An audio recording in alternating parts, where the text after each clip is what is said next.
प्रभु में सब पवित्र लोगों, आज हम सीबा की रानी के बारे में कुछ महत्वपूर्ण तथ्य जानेंगे जो कि बहुत ही महत्वपूर्ण और इंटरेस्टिंग हैं।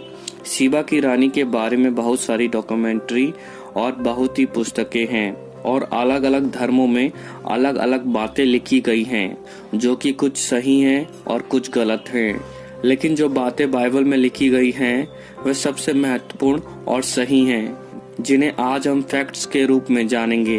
तो चलिए वीडियो को शुरू करते हैं और जानते हैं सीबा की रानी के बारे में कुछ महत्वपूर्ण फैक्ट्स के बारे में। फैक्ट नंबर 1, सीबा नाम का एक शहर था जिस कारण उसे सीबा की रानी कहा जाता था।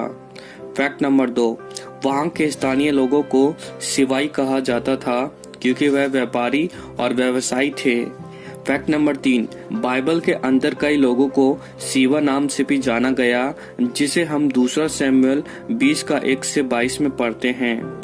फैक्ट नंबर 4, सीबा की रानी का पूरी बाइबल में कहीं नाम नहीं आया, केवल उसे सीबा की रानी कहा गया है।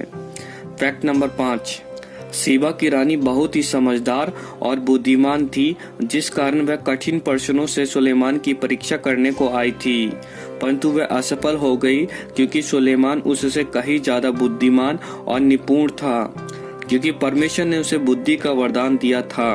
फैक्ट नंबर 6, सीबा की रानी चकित हो गई जब उसने सुंदर महल, अति सुंदर भवन, अधिकारियों, वस्त्र, बोलचाल और मंदिर में चढ़ाई गई भेंटों को देखा। उसकी सांस ऊपर की ऊपर और नीचे के नीचे रह गई।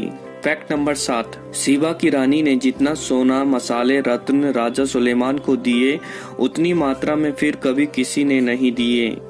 फैक्ट नंबर 8, सीबा की रानी ने सुलेमान की बुद्धि और उसका वैभव और उससे कठिन प्रश्न करने के लिए 1200 मील की यात्रा की, जो कि आज के समय के हिसाब से दिल्ली से झारखंड जितनी दूरी बनती है। फैक्ट नंबर 9, यीशु ने भी उसके इस काम की सराहना की और उसे दक्षिण की रानी कहकर संबोधित किया। तो दोस्तों, ये कुछ फैक्ट्स हैं जो हमें बाइबल में देखने के लिए मिलते हैं सीबा की रानी के बारे में।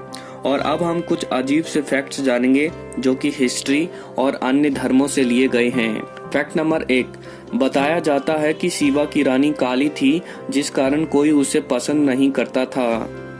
फैक्ट नंबर 2, बताया गया है कि सुलेमान ने उससे शादी की और उससे एक संतान भी उत्पन्न की। फैक्ट नंबर 3, बताया जाता है कि जो संतान सुलेमान से सीबा की रानी के लिए हुई, उसने वाचा की संदूक को इथियोपिया में स्थापित कराया। फैक्ट नंबर 4, सीबा की रानी को इथियोपिया में मक्केदा व इस्लामी समुदाय में विकलिस के नामों से जाना जाता है। फैक्ट नंबर 5, बताया जाता है कि सीबा की रानी सूर्य और चंद्रमा की इबादत किया करती थी, परंतु बाद में वह सुलेमान के परमेश्वर यानी कि यहोवा परमेश्वर को बलिदान चढ़ाने लगी। फैक्ट नंबर 6, सीबा की रानी का लेखा जोखा वहीं समाप्त हो जाता है, लेकिन बाद में यहूदी, ईसाई और इस्लामी स्रोतों ने अलग अलग और तरह तरह की कहानी बनाकर समाज को दिखाया। फैक्ट नंबर 7, बताया जाता है कि सीबा की रानी के शरीर पर आदमियों की तरह बाल थे जिन्हें वह छुपाया करती थी। तो दोस्तों, ये कुछ अजीब से फैक्ट थे जो बाइबल से नहीं थे। हालांकि मैं तो इन सब को सही नहीं मानता, क्योंकि बाइबल बताती है कि सीबा की रानी सुलेमान से भेंट करके चली गई और फिर कोई उल्लेख हमें बाइबल में देखने के लिए नहीं मिलता और न ही यीशु के अलावा और रेफरेंस हमें देखने के लिए मिलता है उसके बारे में। तो दोस्तों, इस प्रकार से हमने बाइबल से और इतिहास और धर्मों से सीबा की रानी के बारे में कुछ तथ्य जाने। तो दोस्तों, ऐसी वीडियो देखने के लिए सब्सक्राइब करें हमारे चैनल को। परमेश्वर आपको आशीष दे। सभी को जय मसीह की।